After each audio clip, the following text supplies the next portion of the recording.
4 suspects to be exact, and investigators would push hard for a confession, maybe a little too hard. It was closing time in the yogurt shop when death walked in the door. The cold-blooded killer shot 4 young girls, including 13-year-old Amy Ayers. I envisioned her that night with that panic look and knowing nobody was there to help her. The horrified city of Austin rallied around the families. The mother of Sarah and Jennifer Harbison wanted justice. I can't imagine that this happened, and it happened to my girls. Even after all these years, sometimes it's not okay.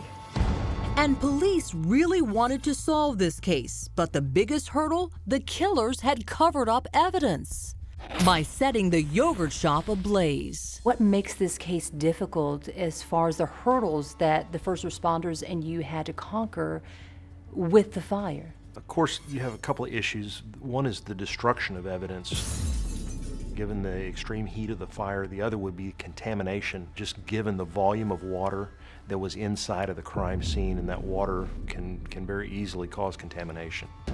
The case went cold, but finally, after an exhaustive investigation, the cops had their break. 4 suspects, the 4 investigators initially suspected: Maurice Pierce and his friends Robert Springsteen, Michael Scott, and Forrest Wellborn. Do you think that Maurice Pierce was the ringleader? It is my belief that Maurice Pierce was definitely the ringleader. He was the one with the personality that was so charismatic that the others would have followed his lead. Scott voluntarily spoke to cops in Austin, but things inside the interrogation room are about to get heated. The detective puts a gun to Scott's head, demonstrating the police theory of what happened. Is that the gun you shot somebody with, Mike? I don't. Is that the gun you walked up behind somebody with and shot in the head? Is that the one? Talk to me, Mike. Yes, sir. You did that, didn't you? Yes, sir. By this time, Springsteen had moved to West Virginia. After Scott's confession in Austin, detectives questioned Springsteen at the police station in Charleston. What did Maurice make you do with that 380? Huh? What did he tell you to do? If that's right, or what's going to happen? What did you do? Which one? Both men confessed, their stories similar, telling cops that after casing the joint, they returned later that night through the back door off the alley. With those confessions and other evidence, all 4 men were charged with murder, but Maurice Pierce, the alleged ringleader, was released after the charges were dismissed due to a lack of evidence. He was later killed in an unrelated incident with police, and a grand jury failed to indict Forrest Wellborn, citing a lack of evidence. Springsteen and Scott recanted their confessions and pleaded not guilty. They went to trial. What is the travesty in all this?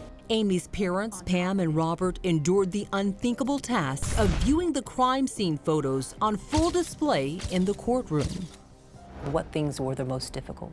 One thing in particular I think about is there were some blood spatters on the wall and Amy's injuries, and they were really rough on her. I mean, they beat her with a gun and also shot her twice.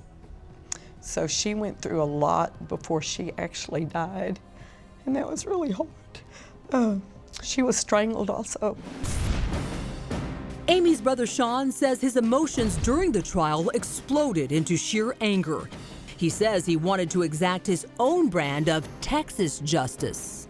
What emotions were running through you during that trial and when those guys were sitting feet away? I can remember his eyes, and there wasn't nothing there.